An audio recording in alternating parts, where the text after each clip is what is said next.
Bonjour à tous et bienvenue sur AidBTS MCO. Bienvenue dans cette nouvelle vidéo. Comme tous les lundis, on se retrouve sur le club AidBTS MCO qui est mon deuxième site internet, qui est un outil d'apprentissage et de préparation au BTS. Et donc, mon objectif, c'est aujourd'hui, on va réviser ensemble une notion. Et j'ai décidé aujourd'hui qu'on allait voir quelque chose de super important, c'est en gestion, puisque la gestion, c'est ce qui m'est demandé le plus souvent. On va voir ce que c'est le bilan comptable et comment le comprendre. On va réviser de nouveau les différents éléments qu'on peut retrouver à l'intérieur. Pour devenir membre du club LBTS MCO, c'est le premier lien que vous avez en description. Et après, sur le site, c'est devenir membre à ce niveau-là pour avoir accès à l'ensemble du contenu. Sinon, vous avez également mes fiches de révision. Donc ça, c'est le deuxième lien que vous avez en description. Allez, c'est parti, on commence tout de suite. On va du coup sur l'onglet gestion opérationnelle. Une fois qu'on est dans la gestion opérationnelle, on va aller dans le thème sur les bilans, donc comptable et fonctionnel. Aujourd'hui, ça va être le bilan comptable.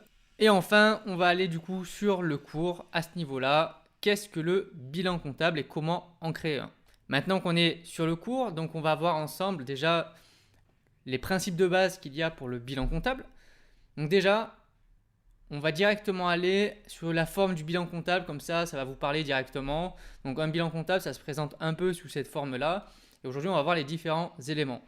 Il y a des choses qui sont super importantes à retenir quand vous allez faire un bilan. Alors, est-ce que vous allez devoir en faire un concrètement le jour de l'examen?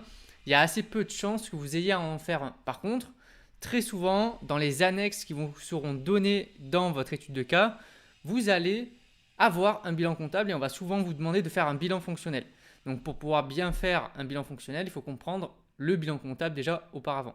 Donc il y a toujours sur le bilan comptable, et c'est ce que je parle au tout début, il a deux parties, on va dire majeures dans le bilan. Il y a la partie de l'actif et la partie du passif. Donc quand on va sur le bilan comptable, vous voyez, on a une grande partie où c'est le passif et une grande partie où on a l'actif. Alors ce qu'il faut retenir déjà, c'est à ce niveau-là d'ailleurs, que je l'ai rappelé, il y a deux grandes parties du coup. Donc le passif qui est à droite, c'est concrètement d'où viennent les ressources, quelles sont les sources de financement. Donc ça peut être par les capitaux propres ou par les dettes. Donc forcément, soit ça vient de vous-même, de votre propre argent, soit l'argent il vient d'autres d'ailleurs, donc d'autres personnes, comme ça peut être des dettes financières, donc par les banques avec des emprunts bancaires. Ça on le verra un peu plus en détail après. Et à gauche, vous avez du coup l'actif, c'est-à-dire comment sont utilisées ces ressources. Donc d'un côté, c'est d'où viennent les ressources financières, donc qui est-ce qui finance, et de l'autre côté, ces ressources financières-là, comment elles sont utilisées? Est-ce qu'elles sont utilisées dans les actifs immobilisés ou est-ce que ça a été investi dans de l'actif circulant, comme dans des stocks, des créances clients, sous forme de liquide avec des disponibilités, etc. etc. Et c'est pour ça qu'il y a quelque chose de super important à comprendre sur le bilan comptable. Et pour vérifier si vous avez fait un bilan comptable qui est plutôt juste, il faut qu'à la fin, à ce niveau-là, vous ayez ce qu'on appelle un équilibre entre l'actif et le passif. Il faut que le total, ce soit exactement le même d'un côté ou de l'autre. Alors pour l'instant, je vous épargne la partie brute et amortissement. On se concentre uniquement sur la partie nette de l'actif et donc la partie nette du passif également. Donc au début, je fais un peu de blabla sur le bilan comptable, à quoi il sert, pourquoi est-ce qu'on en crée. Et ici, on va voir ensuite tous les éléments que je détaille ensuite sur le passif, ici, sur l'actif. Et je détaille, on va dire, chaque ligne et chaque colonne de ce tableau-là. Donc on va commencer par le passif. Donc dans le passif, vous pouvez voir qu'il y a deux colonnes majeures, donc les capitaux propres à ce niveau-là et les dettes. Les capitaux propres, ce sont les capitaux qui appartiennent à l'entreprise. C'est détenu par l'entreprise et les dettes, forcément, ce sont des créances. Donc c'est-à-dire que l'entreprise a emprunté de l'argent d'une manière ou d'une autre à quelqu'un d'autre et elle va devoir reverser avec ou sans intérêt derrière pour pouvoir rembourser le capital qui a été emprunté. Donc maintenant, on va aller un peu plus en détail. Donc du coup, après, dans les capitaux propres, vous avez le capital. Donc c'est-à-dire c'est le capital social qui a été versé par l'ensemble des associés de l'entreprise. Ça peut être uniquement le dirigeant, mais s'ils ont créé une entreprise à plusieurs, chaque personne a peut-être amené du capital social à la création de l'entreprise ou on a rajouté après plusieurs années de fonctionnement de l'entreprise. Donc ça, c'est le capital social. Ensuite, il y a, donc à ce niveau-là, vous avez les réserves. Donc les réserves, ce sont tout simplement des résultats des précédents exercices de l'entreprise. Si l'entreprise a plusieurs années d'ancienneté, au fur et à mesure des années, elle a réalisé plus ou moins de bénéfices d'une année sur l'autre. Et donc ça s'accumule derrière au niveau bancaire. Donc elle crée des réserves pour pouvoir financer ces différents actifs. Ensuite, vous avez le résultat. Donc là, c'est vraiment le bénéfice qui a été réalisé pendant l'année d'exercice de l'entreprise, en espérant qu'il soit positif pour l'entreprise. Et vous avez aussi une ligne sur les subventions. Ce n'est pas toujours le cas dans le bilan comptable. De temps en temps, ça apparaît. Donc là, ce sont des primes qui sont versées par l'État ou par les communes, en tout cas par la fonction territoriale, pour différentes actions. Ça peut être pour des investissements ou pour booster l'économie sur un territoire. Il peut y avoir des subventions accordées. Donc ça rentre dans les capitaux acquis par l'entreprise. Ça appartient à l'entreprise. Elle n'a pas besoin de les rembourser, c'est à elle. Ensuite, vous avez la partie sur les dettes. Donc, quand on se réfère à notre tableau, vous voyez les dettes. On a plusieurs types de dettes. Dettes financières, dettes d'exploitation et les dettes diverses. Souvent, les plus importantes à retenir, ce sont dans les dettes financières d'abord, parce que ça correspond à tout ce qui concerne l'emprunt bancaire. Et donc, dans ces dettes financières, il faut dissocier deux choses à faire attention. C'est pour ça que vous avez à côté de dettes financières un petit 1 ou un petit astérix généralement sur un tableau, parce que à l'intérieur des dettes, vous avez bien sûr le capital qui a été emprunté, mais vous avez aussi ce qu'on appelle le concours bancaire. Le concours bancaire, autrement dit, c'est le découvert autorisé des entreprises. Certaines entreprises, comme tout particulier, elle a un compte bancaire et on peut accorder des découverts le temps de recevoir un paiement d'un client. Peut-être que l'entreprise sera à découvert en attendant. Et du coup, il y a peut-être des frais découverts à l'intérieur qui sont englobés du coup dans les dettes financières. Donc pourquoi est-ce que j'en parle? C'est parce que quand vous allez parler du bilan fonctionnel cette fois-ci, il va falloir dissocier les dettes financières des concours bancaires. Donc c'est pour ça qu'elles sont inscrites différemment. Ensuite, deuxième dette super importante, c'est les dettes d'exploitation. Donc les dettes d'exploitation, elles rentreront en compte dans plein de calculs différents sur les bilans, notamment sur ce qu'on appelle le BFR, donc le besoin en fonds de roulement. Donc c'est super important. En fait, c'est lorsqu'un fournisseur va accorder un délai de paiement, donc ça peut être 30 jours, 60 jours ou plus. C'est une forme, on va dire, de dette qui est créée. L'entreprise va acheter à une autre entreprise, à son producteur par exemple, puis elle ne va pas le régler tout de suite. Elle va attendre un délai, ça peut être 30 jours, 60 jours, 45 jours, ça dépend des termes du contrat. Et donc l'avantage, c'est que l'entreprise, pendant ce temps-là, c'est 30, 45 ou 60 jours, elle n'a pas encore déboursé de l'argent. Elle le payera le fournisseur, mais que dans plusieurs jours. Ce qui lui permet notamment de vendre entre-temps. Et donc, pour le besoin en fonds de roulement, c'est super, les dettes d'exploitation. Donc, c'est des espèces d'emprunts, on va dire, sur du court terme. On ne paye pas tout de suite le fournisseur, on le paiera dans plusieurs jours.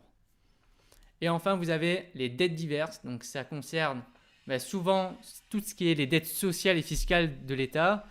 On peut inclure à l'intérieur le paiement de la TVA, on peut inclure les cotisations sociales, on peut inclure aussi la CFE, donc qui est un impôt un peu foncier, on va dire, payé par les entreprises.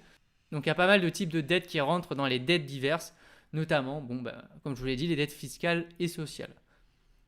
En tout cas, rarement en BTS, on vous embêtera avec les dettes diverses, vous en aurez, elles seront peut-être inscrites, mais elles ne seront pas ultra détaillées. La plupart du temps, ça sera dettes financières et dettes d'exploitation. Donc là, on était sur la partie des passifs, c'est-à-dire quelle est l'origine de l'argent. Est-ce que ça appartient à l'entreprise ou est-ce que ça appartient à différents créanciers? Maintenant, cet argent-là, il vient d'une certaine origine. Il a été utilisé et investi dans différentes choses. Ça peut être dans l'actif immobilisé ou dans l'actif circulant.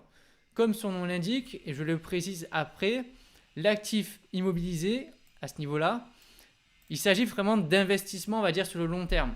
Donc ce sont des éléments qu'on a investis à l'intérieur qui sont présents de manière durable pour l'entreprise. L'achat de matériel, l'achat d'une voiture, l'achat d'un bâtiment, tout ça c'est de l'actif sur du long terme, on va dire, on investit pour que ça dure plusieurs années. Et l'actif circulant, ce sont des éléments qu'on va investir et qui vont varier très fréquemment dans l'entreprise. Ils vont varier au jour le jour, semaine en semaine, ça va augmenter ou ça va diminuer. Donc quand on va dans l'actif par exemple immobilisé, donc ce sont globalement les investissements, vous avez les immobilisations qui sont incorporelles, les immobilisations corporelles et les immobilisations financières. Dans les immobilisations incorporel, donc on va aller un peu plus loin. Donc c'est, on va dire, tout ce qui n'est pas palpable, donc c'est-à-dire tout ce qui est virtuel. Il y a par exemple l'achat de logiciels. Certains logiciels coûtent très très cher en entreprise, surtout s'il y a 50, 100 ou 150 postes à pourvoir avec ce logiciel-là. Il y a aussi le fonds de commerce, c'est pas palpable. Quand on va acheter un fonds de commerce, une boulangerie, une maison de presse, un magasin alimentaire, donc on va acheter le fonds de commerce, c'est-à-dire les clients déjà, qui viennent régulièrement à ce type de magasin.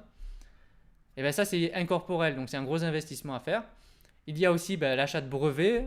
Des fois, pour pouvoir produire certaines pièces, il faut avoir accès à une certaine technologie qui peut être brevetée. Et donc, il faut payer ce brevet-là pour pouvoir exploiter la technologie.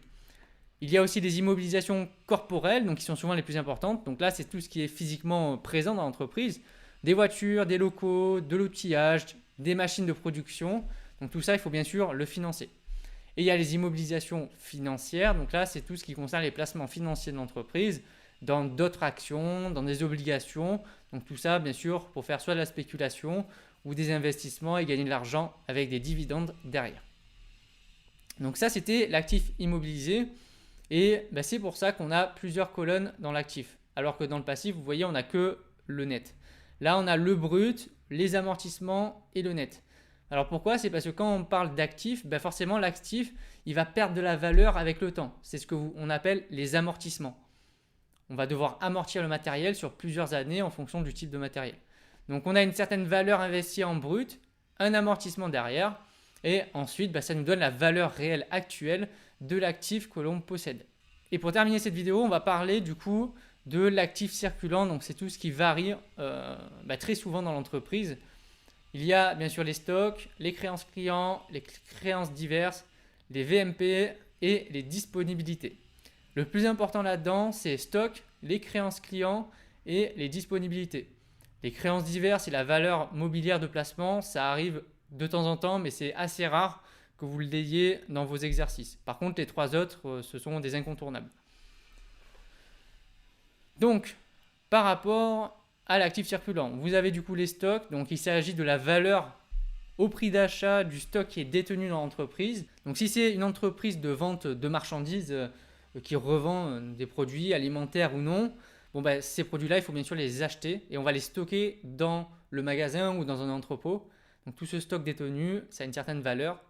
On a investi du coup du capital dans notre stock pour constituer notre fonds de commerce. Ensuite, il y a les créances clients. Donc ça, c'est dans le cadre où on va accorder des délais de paiement à nos clients. Donc généralement, dans les magasins alimentaires, il y a rarement des créances clients, sauf que ça commence un peu à se développer parce qu'avec la difficulté des pouvoirs d'achat, les enseignes commencent à accorder des délais de paiement pour faciliter les achats et les paiements des clients. Avant, c'était assez peu présent. Par contre, dans le monde professionnel, des créances clients, il y en a beaucoup. Il faut souvent bien les prendre en compte. Donc là, c'est dans le cadre où on va nous accorder des délais de paiement à nos clients. Donc c'est de l'argent qui n'est pas encore rentré, mais qui va rentrer par la suite. Et ensuite, il y a les créances diverses. Donc après, c'est toute autre créance accordée à des partenaires. Donc par exemple, on a un partenariat avec un producteur local qui veut revendre notre marchandise. On va peut-être lui accorder quelques délais de paiement pour le faciliter les achats. Du coup, ça va faire des créances diverses. Les valeurs mobilières de placement, je ne vais pas trop en parler parce que c'est très rare. Ce sont juste des petits placements immobiliers sur du court terme pour faire de la spéculation. C'est rarement mis dans vos exercices. Et surtout, les disponibilités, c'est important. C'est tout simplement la trésorerie qui est disponible dans les caisses de l'entreprise. Ça peut être de la monnaie, donc dans les caisses automatiques, ou ça peut être bien sûr le compte bancaire mis à disposition pour payer les clients, mais aussi pour encaisser nos différentes ventes qu'on va faire dans notre magasin. Donc voilà, on arrive à la fin de cette vidéo. Je vous ai décrypté et rappelé quels sont les éléments qui sont disponibles dans un bilan comptable et comment les comprendre. N'hésitez pas du coup à venir sur cette page-là sur le cours comment créer et comprendre un bilan comptable. Comme ça, vous avez d'autres informations dessus. Et donc, je vous souhaite de très bonnes révisions, de très bonnes préparations et on se retrouve très vite pour de nouvelles vidéos. Allez, bye!